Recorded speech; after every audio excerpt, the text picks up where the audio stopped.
y formatear todo este libro, pero créanme que vale la pena. Aquí se compilan no solamente conocimientos de historia, déjenme decirles, sino también de geología, de arqueología y muchas cuestiones que quedan pendientes para la historia de Coatzacoalcos. ¿Por qué Coatzacoalcos, por qué la región son tan ricos en recursos naturales como petróleo, azufre, sal, pesca, etcétera, etcétera? Bueno, hay procesos geológicos de largo plazo que llevaron 250 millones de años para moldear lo que hoy conocemos como Istmo de Tehuantepec y como el sur de Veracruz. Pero sobre todo esta región emergió hace 20 millones de años. ¿Por qué no vamos a encontrar dinosaurios? ¿Por qué no vamos a encontrar parte de la megafauna que se encuentra en otros lugares del país? Bueno, aquí en este libro justamente explicamos esos procesos de muy larga duración, de los cuales no tenemos memoria y hablamos poco. ¿Por qué? Porque son investigaciones que no son accesibles al público en general. Pero también hay una cuestión que siempre nos preguntan a los arqueólogos. ¿Cuál es la relación de Coatzacoalcos con los olmecas? ¿Por qué? Porque hay muchas cabezas colosales que adornan las avenidas de Coatzacoalcos. ¿Hubo olmecas en Coatzacoalcos? ¿No los hubo? Bueno, las excavaciones del túnel sumergido nos dieron muchas de esta información. Pero la gente también nos pregunta, ¿y dónde quedaron las piezas? ¿Qué pasó con esos estudios?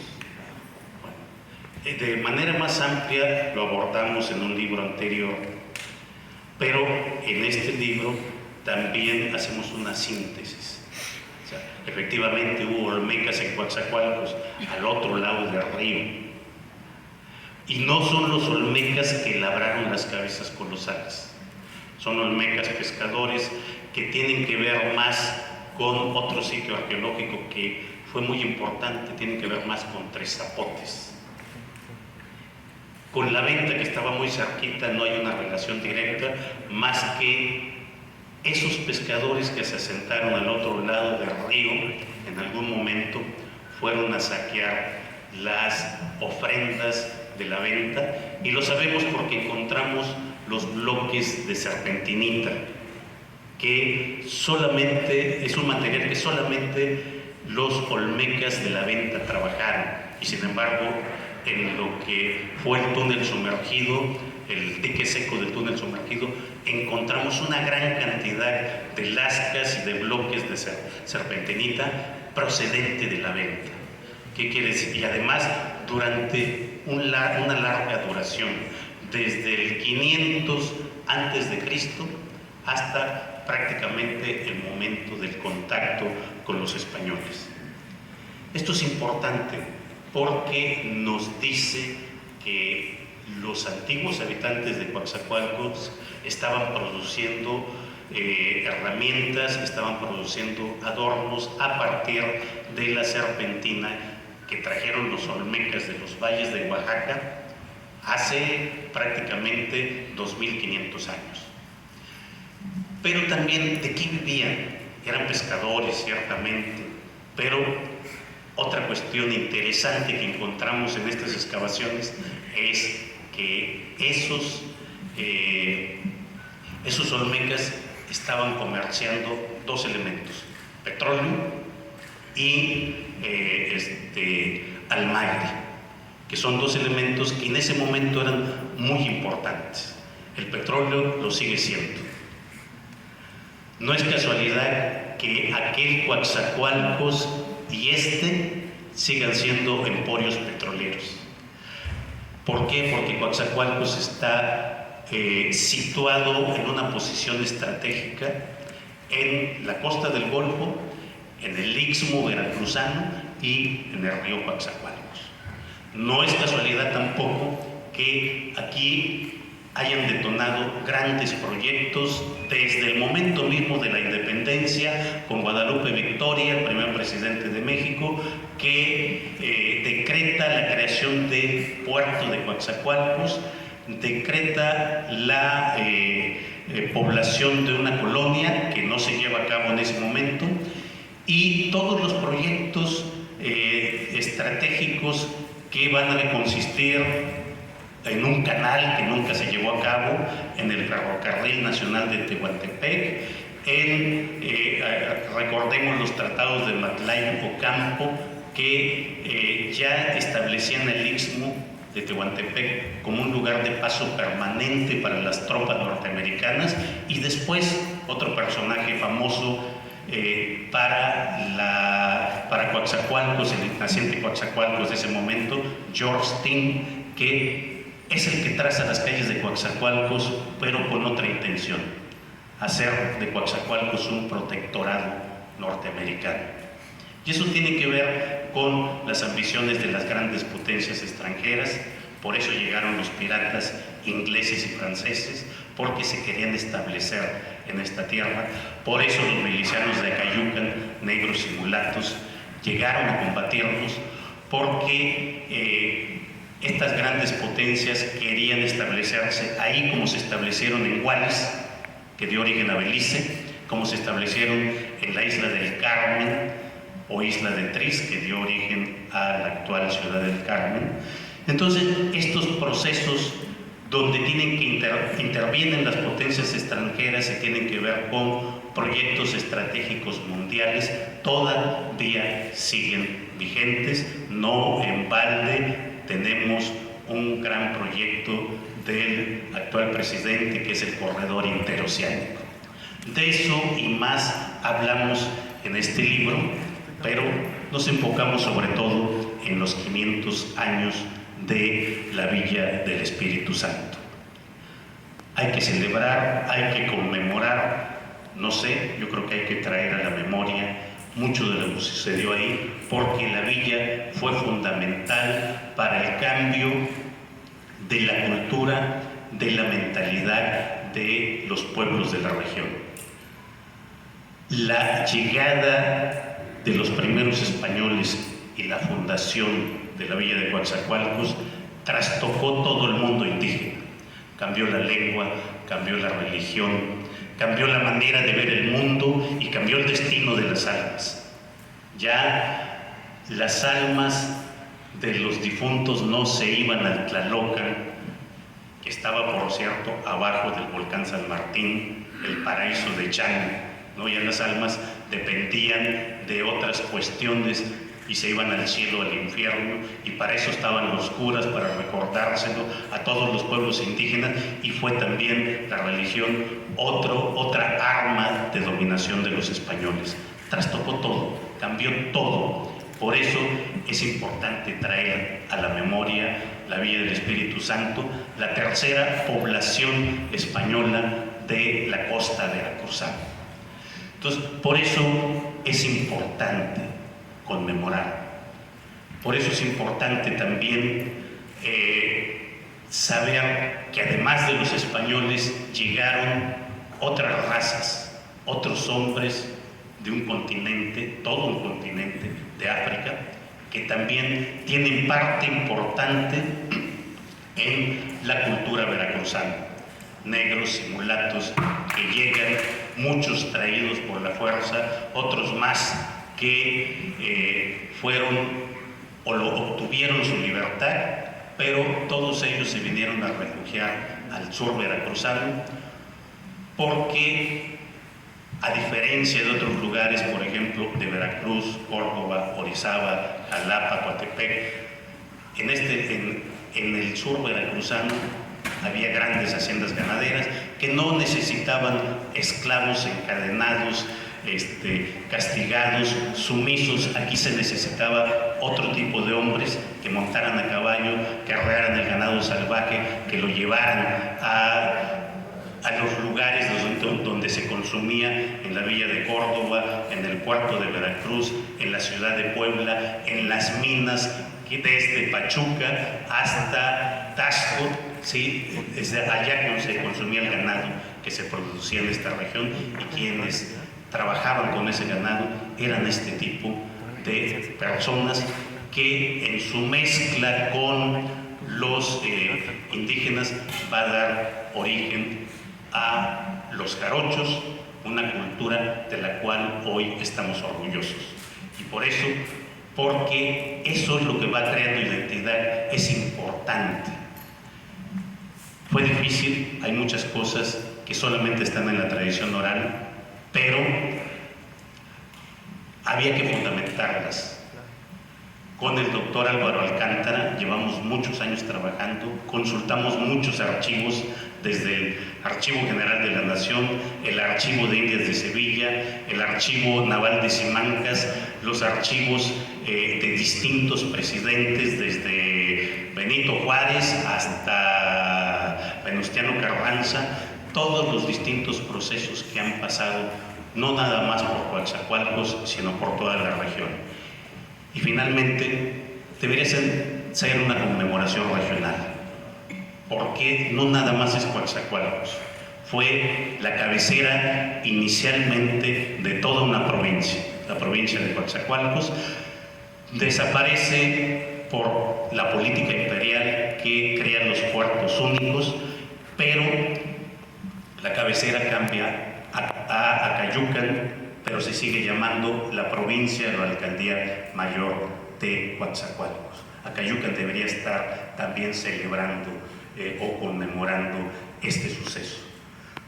Izhuatlán, porque allá quedó, en el actual municipio de Izhuatlán del sureste, lo que queda de la Villa del Espíritu Santo. Allá están los cimientos, allá quedan restos de esa antigua villa que, por cierto, excavó el maestro Ramón Arellanos, publicó un libro que es muy poco conocido, circuló muy poco, pero que nos habla justamente de esos tiempos idos. Quedaron ahí restos de esos primeros españoles que llegaron, sí, con Gonzalo de Sandoval, con Bernal Díaz del Castillo, pero otros más que se quedaron.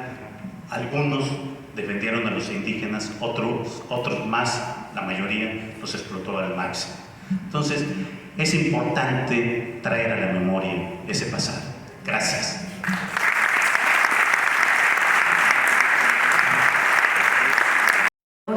Quien es ganador del primer lugar del concurso de oratoria Voces por Coatzacoalcos, efectuado hace algunos días con motivo del 500 aniversario de la fundación de la Villa del Espíritu Santo.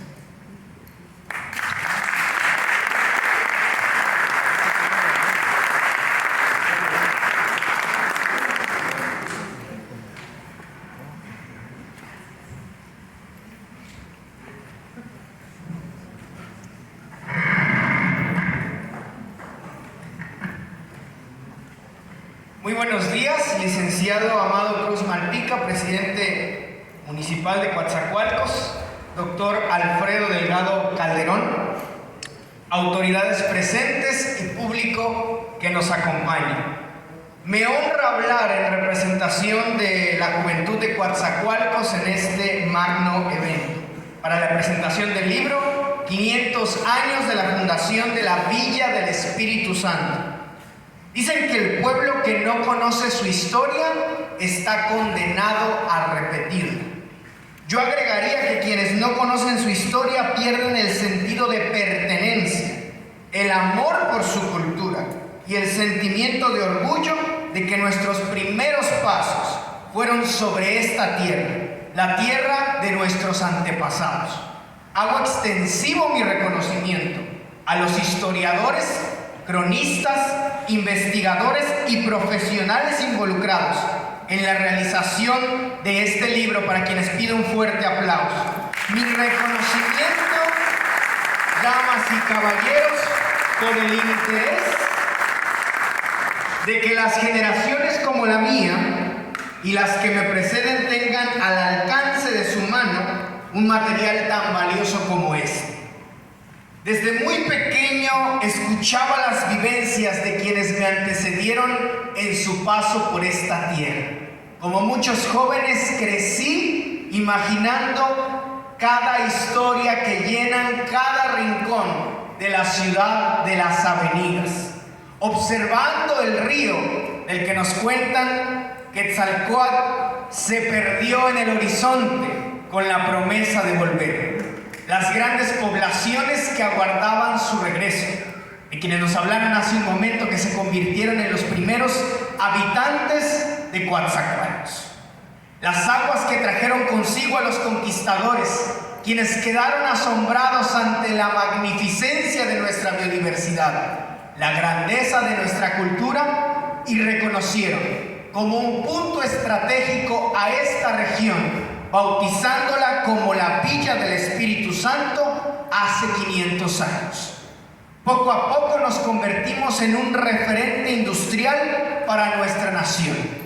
El mismo puerto que nos cuenta la historia de la colonización es hoy en día uno de los más importantes a nivel mundial, brindando empleo y patrimonio a familias de todos los rincones de México, quienes quedaron cautivados de nuestro municipio, la ciudad para vivir siempre.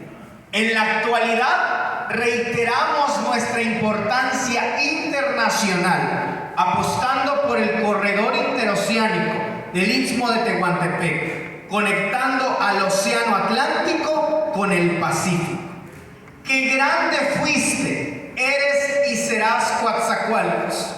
Con una historia digna de contar, tierra de gente ilustre, trabajadora e incansable, ciudadanos que se despiertan todos los días con el firme propósito de sacar adelante a nuestro municipio, desde el Paso de Lancha hasta Las Barrigas, en el Mercado Morelos y en el Puerto México, repleto de soñadores y gente que no se raja ante las situaciones adversas, movidos por el amor a sus familias, por la esperanza en el porvenir. Yo creo en Coatzacoalcos, en la brisa del mar inconfundible que nos da la bienvenida con el ruido de las olas, en el sabor de un coco a la orilla de la playa, en el sazón exquisito de una memela de chinameca y en el son de la jarana y el arpa unidas por la genialidad de nuestros músicos. Me asombro en cada rincón de nuestras avenidas, en cada comercio del centro, Las Palmitas o la Pancho Villa, en cada institución emblema de nuestra ciudad por la que han pasado tantas generaciones de profesionales, y en el sueño de quienes salieron de aquí y dejaron nuestro nombre en alto. Mi Coatza, el orgullo no me cabe en el pecho. Somos muchos los que seguimos aquí, creyendo en esta ciudad, apostando por su gente, su sabor y el progreso, apostando porque nuestro futuro sea mucho mejor de lo que fue el pasado. Y es esa esperanza que se ilumina como el faro al final de las escolleras lo que mantiene vivas nuestras calles, cada colonia y cada corazón que arde de amor, lo que nos motiva a trabajar en conjunto por una mejor ciudad. Yo no sé si en Coatzacoalcos se esconde la serpiente. Lo que sí sé es que aquí se esconde el más grande tesoro de todo el sur de Veracruz, su gente. Llegó el momento de dejar de ser espectadores y convertirnos en los protagonistas y escritores de una nueva historia para nuestra ciudad. Coatzacoalcos tiene un gran futuro. Muchas gracias.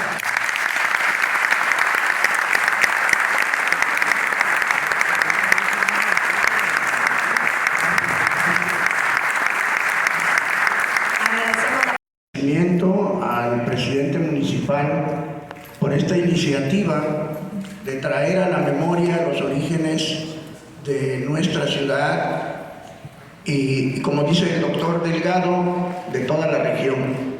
Nosotros somos productos de eso. Afortunadamente pudiéramos decir, somos el producto de una sociedad que cayó y que permitió el nacimiento de otra. Yo estoy muy agradecido porque se me haya permitido trabajar en este importante proyecto de recopilación de la historia, de la memoria, de los orígenes de hace 5 siglos.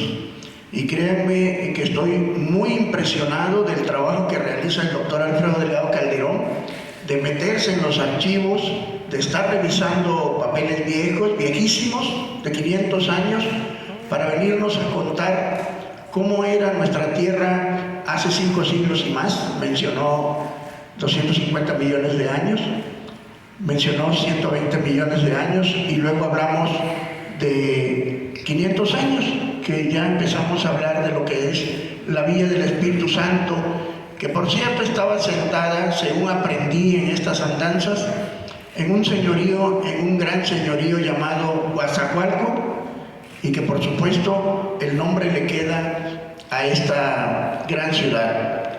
La verdad ya no tengo mucho que decir, ya todo lo dijo el doctor, pero también está con nosotros el maestro Bulmaro, que tiene algo muy importante que decir. Hola a todos. Bien, nada más me paro para saludarles, para agradecerles que me hayan invitado a la presentación de esta magnífica obra. El doctor Alfredo Delgado acaba de darnos un excelente resumen de lo que plasmó aquí. Me voy a sentar ahora sí, porque voy a comenzar a hablar desde la parte como académico, la parte como ser humano y como una persona que ha ido observando lo que ocurre en Coatzacoalcos y se conecta con esto. Primero que nada, yo no he escrito libros, he escrito artículos y sé lo que cuesta escribir un artículo. Ahora, escribir un libro como este, doctor, la verdad, voy a decirlo así, como dicen coloquialmente, como dicen nuestros muchachos, se voló la barda. Pero bueno, a final de cuentas es, si queremos entender nuestro presente y nuestro futuro, tenemos que revisar nuestra historia, tenemos que entender los principios y de qué estamos hechos. Y voy a principiar por la rareza tan extraña por la que estoy aquí.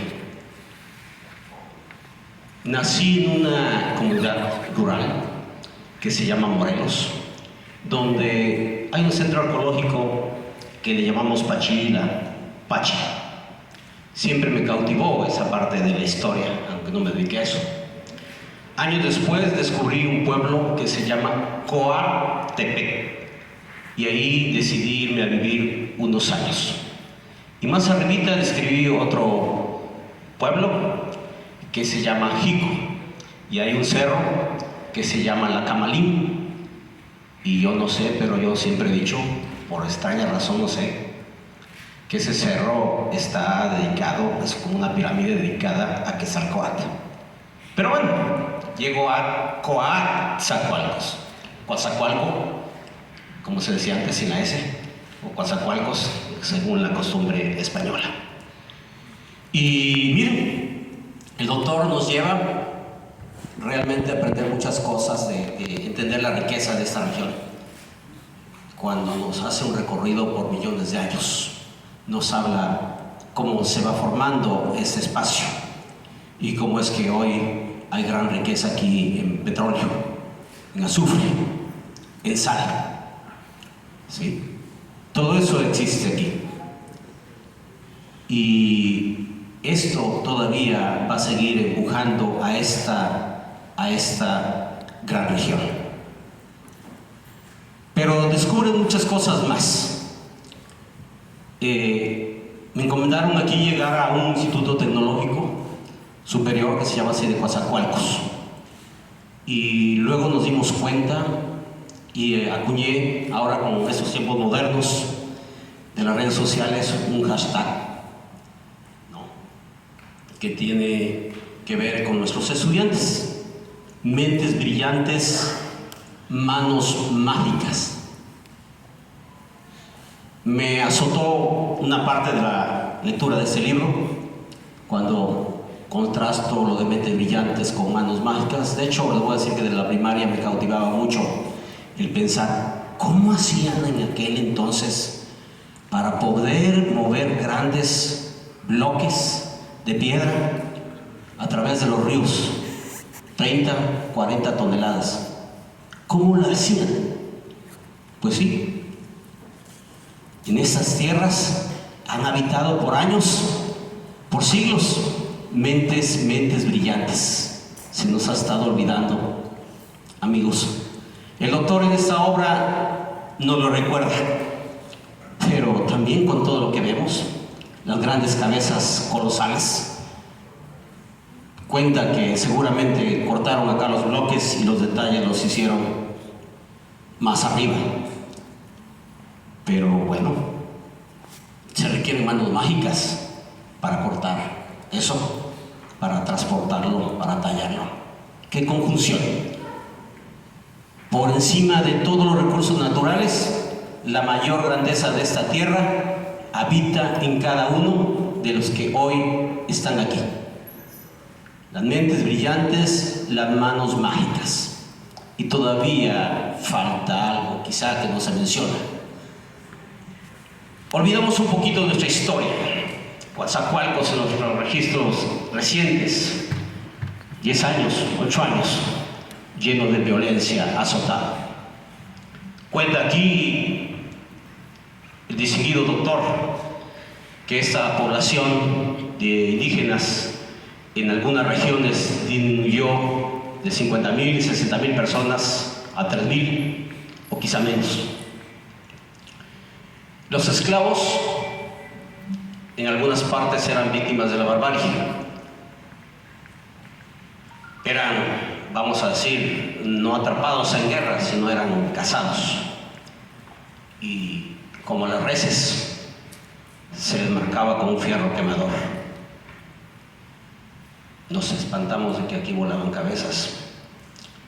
Se les quemaba la frente y se les ponía una G como símbolo de que habían sido ganados por la tierra. La barbarie se volvió a repetir porque habíamos olvidado eso. Aparentemente, pero bueno, la historia nos lleva todavía, este libro nos lleva a preguntarnos muchas cosas. Nos lleva a preguntarnos, nos invita a hacer investigación, a reflexionar sobre el pasado, sobre el presente, sobre el futuro. Invita prácticamente a explorar las montañas de los Tuxtlas, a ver si hay más vestigios que nos proporcionen más información. Nos invita también a tener las reservas que quizá, como se afirma en una parte, ok, sí, fue ahí al otro lado del río donde se asentaron los primeros pobladores, fue más arriba donde hay hallazgos, pero quizá algunas partes de los primeros asentamientos están cubiertos por el agua, porque el mar ha ido ganando terreno. Les recuerdo de nuevo el ingenio, porque lo dice el autor en el libro, en las excavaciones que se hicieron para el dique seco en el túnel sumergido. Se encontraron piedras de obsidiana pulidas, talladas, vueltas a pulir porque se ve que se volvieron a usar. También hay gran cantidad de plomadas de diferentes diseños, tamaños, porque se ve que los hombres y las mujeres que vivieron en estos espacios eran expertos en pesca, en el río, pero también en el mar. Y ahí estaba el ingenio y sus mentes brillantes pensando cómo hacer las cosas mejores. Y lo que ha hecho que resista esta comunidad, además de eso, son sus corazones, el coraje que ponen en cada acción. Voy a conectar mucho aquí el libro con prácticamente quienes apoyan esta obra, que es la comuna, el presidente municipal, todo el cuerpo edilicio. Aquí ponen gran parte de su corazón y lo están poniendo actualmente en lo que están haciendo por Coatzacoalcos. Cuando se quiere hacer las cosas, se hace con el corazón. Les recomiendo que lean este libro porque entonces van a entender cómo esta región se ha levantado de diferentes momentos críticos. Esta región, a pesar de todo, se ha mantenido fuerte. Y la memoria más reciente tiene que ver con lo que acabamos de pasar. La pandemia. Doctor, yo apenas tengo 3 años, 4 meses aquí y fui conociendo la esencia de la gente que habita aquí y que es además de la esencia de las personas que hablan acá. Aquí las asociaciones civiles, el gobierno, los funcionarios, los empresarios, los académicos decidieron unirse y crear una cosa que le llaman Todos Unidos por Coatzacoalcos. Y con eso creemos que se sacó en gran parte adelante a esta ciudad en esta crisis. Conocimos, en mi caso particular, tuve que hablar con diferentes actores y los empresarios que luego los asociamos con la parte material, etcétera. Créanme, me pasaba yo hablando 40 minutos, 50 minutos, 60 minutos, hablando de lo que les dolía como seres humanos, pero de la fuerza que tenían ahí adentro para compartir y ser solidarios con su comunidad.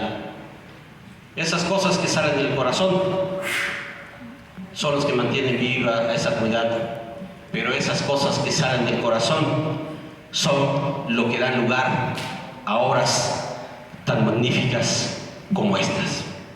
Quiero dejar por último una reflexión que quizá ahí le vamos a pedir después al doctor que hable un poco más. Miren, se habla, a lo que entendí en la obra, de que Quetzalcóatl era parte de una dualidad, y voy a llamarle mi poca experiencia o mi corta visión, una dualidad divina. La otra parte era, claro, ¿se acuerdan del día de la inauguración de los 500 años? El gran festejo, y hablando quizá del regreso de Quetzalcóatl.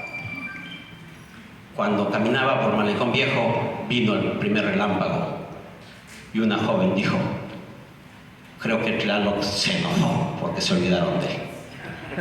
Felicidades, maestro, felicidades, Coatzacoalcos, por esta gran obra y por contar con gente tan capaz como el doctor, que ha puesto en manos de toda la comunidad este magnífico libro. Muchas gracias.